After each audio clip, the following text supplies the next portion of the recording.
In most cases, getting citizenship requires moving to another country, paying taxes there, learning the language, and simply letting time pass. Even then, you don't always get citizenship. But today, I'm going to explain my concept of what I call paper residence and how you can use it to get second citizenship without changing your lifestyle.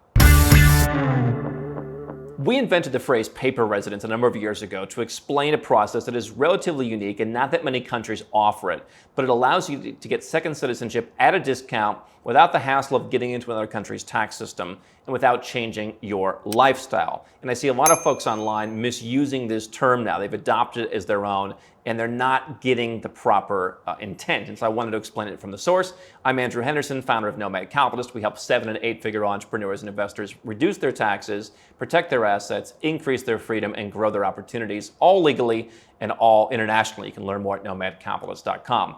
So the idea of paper residence was you have a residence permit in a country. This could be a temporary residence. It could be a temporary residence that eventually becomes permanent residence, whether you're there or not. It could be going directly to permanent residence, which is less common. People often use the phrase permanent residence to just explain having a residence permit. But the idea here is that you hold a residence permit that eventually leads to citizenship. Now, if you look at many countries, perhaps where you live, there is a very clear process on what is required for someone to be naturalized. Now, even if that process is met, you may or may not be naturalized. So in Switzerland, for example, it'll take about a dozen years to qualify for citizenship. But even then, people need to get together and say, is this person Swiss enough? Right? And so you have extra complications. You have other countries like Panama, I've mentioned for many years now. It was widely touted as a place where you only had to spend 1 day per year to keep your permanent residence active. And after 5 years, you can apply for citizenship. You can apply and you'll have a piece of paper sitting at a desk somewhere for years to come and you won't have the citizenship, is what we have generally seen happen. But, for all of our complaints about many Western countries, they do have their own processes. They do follow the rules in many cases. So if you move to Germany and you spend the requisite number of days over 8 years, now they're talking about lowering it. If you learn German to the standard that they set out, they've got a pretty clear-cut set of rules. And if you do all those things, you can become a German citizen. In a limited number of cases, like in the Netherlands or Germany, although again, that could be changing, Singapore, you may be asked to renounce your existing citizenships, but you can become a naturalized citizen. Most countries like the United States, Canada, et cetera, don't require you to renounce your citizenships to become naturalized. But if you look at any of these countries, it's exactly how many days over exactly how many years, and that's how it works. There are a limited number of countries, which I'm going to tell you right now, we're not going to discuss. Number one, we don't want them to be out there for everybody to abuse because we see abuse in some of these programs whenever they become published. And you know what? We spend a lot of money here in R&D, and so we reserve these for our clients and for our event guests. I'm not going to tell you necessarily where to go and get these, but I'll tell you the ones that have existed in the past. Okay. Paraguay was widely touted a number of years ago as a place where you can go and get permanent residence by putting $5,000 in the bank. Now, just recently we saw them just basically close this program or suspend this program. It's probably never going to come back. But you could jump right to permanent residence, and you really didn't need to be there at all to keep that permanent residence. Now, what they changed a couple of years ago after a scandal was they actually started requiring people to live in the country a decent amount of time. Now, the taxes in Paraguay range from not bad to none at all, depending on your situation and how you're structured. But if you do actually, most people didn't want to live in Paraguay. They just thought, hey, Paraguay's a pretty good passport. Visa holders can go to pretty much all of Europe. They can go all over South America.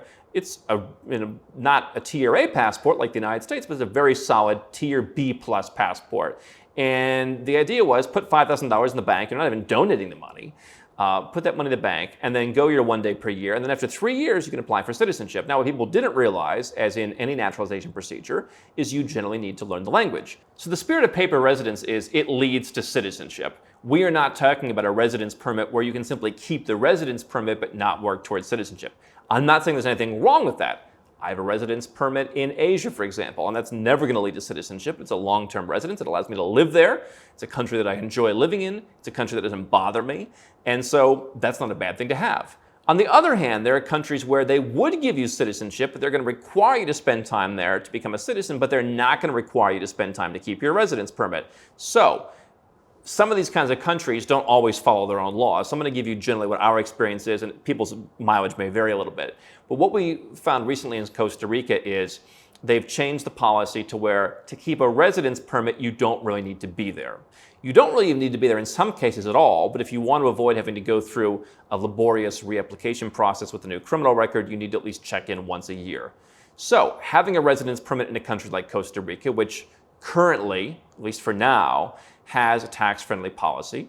If you're from the US or Canada, it's close enough to home. You're in the same time zone for your customers, for your employees, what have you.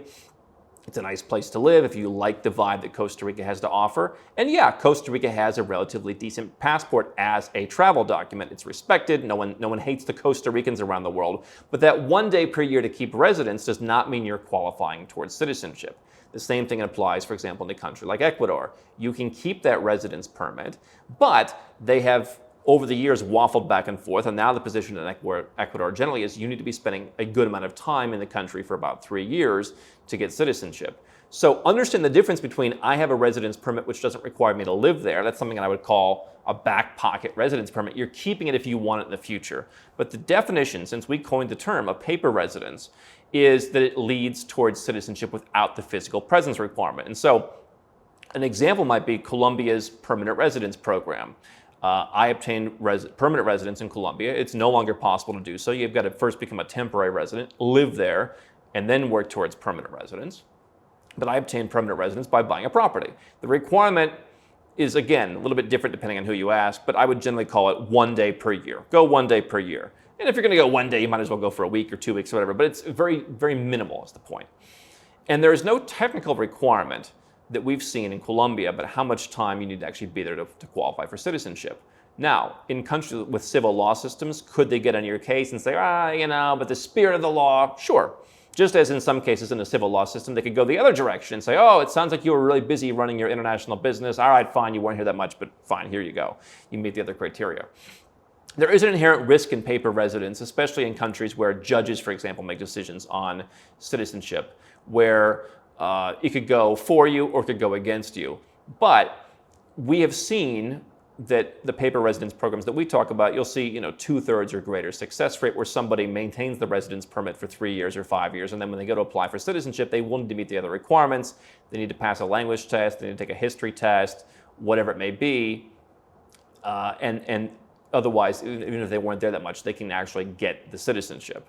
And so that's different, again, what leads to citizenship without physical presence versus what you can keep as a residence. And so Colombia is kind of a perfect example. I will give you one widely known example of I guess what could be called a paper residence. It's a golden visa. It's in Portugal. It's 7 days per year in Portugal. Now, as in the case with other countries, Portugal being an excellent TRA passport, they're going to have a few more requirements, and there's things that we tell our clients to do to not just go and spend 7 days in a hotel and not contribute anything. There's other little things you can do to establish your connection with the country. That's probably a good thing to do in any country where you want citizenship by not spending a lot of time. But we do have examples of Portugal actually naturalizing folks who have only spent the minimum required 7 days per year in the country in order to maintain their golden visa. And again, in some cases, I'm averaging at 7 days out, 14 days over 2 years, 7 days a year, that kind of thing. So that's an example of a very high-level paper residence. Now, that's being promoted because you're making a substantial investment in the 6 figures or above as a way to have access to Europe. And if you are willing to learn the language, then you can eventually become a Portuguese citizen. It's not entirely a paper residence in the sense that there's a certain implication with paper residence that you're putting $50,000 in the bank or you're donating $10,000 to some government fund. All of this above board, by the way, is the only way I would do it. Or you're just proving your income, and then you just go and live there. So the Portugal Golden Visa is kind of a very high-level paper residence. But you'll find in countries that, again, have not developed their naturalization laws and don't seem to really care, as long as you meet the other criteria, you can go and do this. Now, again, the risks of that are that you're not as certain to get a passport.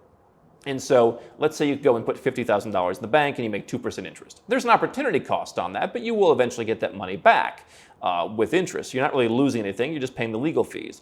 The legal fees in a paper residence are going to be less because there's not as many procedures, there's not as many documents, you're not going through 4 different layers of due diligence as you would have, for example, in a citizenship by investment program. What we find with our clients these days is more and more they just say, listen, sure, I'd love to put money in the bank and get it back with interest 3 years from now, but the hassle of going to another country, even if only for a day a year, especially if I've got a whole family, maybe my wife doesn't want to go. There's a tendency of like, we don't want to go this year. Because I can tell you, I've got a few residence permits where I need to pop in once a year, once every 6 months, and it becomes a bit of a logistical process from time to time. You think, what's 1 day a year? Well, it adds up over time. You have to have some lifestyle change. Whereas if you go and do citizenship by investment in the Caribbean, you never need to go to the country. You do need to collect a lot of documents. The legal costs are going to be higher. The cost of doing everything to get started are higher. And then you're going to generally, the best advice is to make a donation. You're going to be out of pocket, 150 grand plus. And so you can say, oh, well, why would I make that? Why would I pay that money and never get it back when I can just do the paper residence? That's a question you have to ask yourself is, am I willing to commit to going to a place for some amount of time, even if it's only one day a year, for 3 years, 5 years, or in some cases even longer, in order to avoid paying some low six-figure sum to get a certain citizenship that as long as I'm not a criminal, as long as I haven't been sued by 1,000 people, as long as I'm not a terrible person that's going to bring disrepute to the country, I will get that citizenship in a matter of months, and I'm going to have a certain outcome. And so the way that a paper residence could work is if you're already getting citizenship by investment and you believe in my principle that a third citizenship now is probably the best way to protect yourself, you could get your second citizenship by investment, or if you can qualify by descent through your family tree, or if you're going to go and do some great business, maybe you can be given citizenship. There's many ways to do that. But I would get some citizenship quickly, and then perhaps I could add on that third citizenship with a little bit of risk.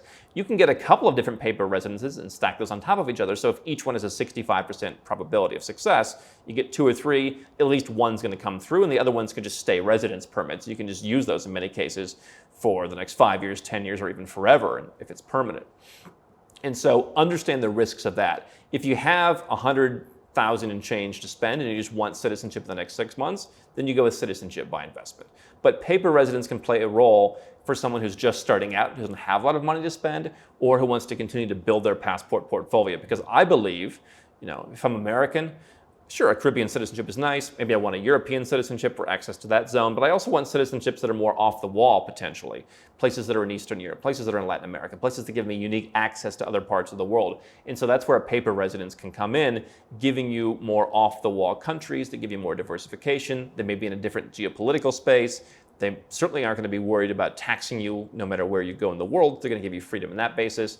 These are countries that are a little bit less developed, that for you coming and investing money are willing to be flexible with you. And that's not a bad part of your portfolio, but I wouldn't rely on it for everything unless you can't afford anything else.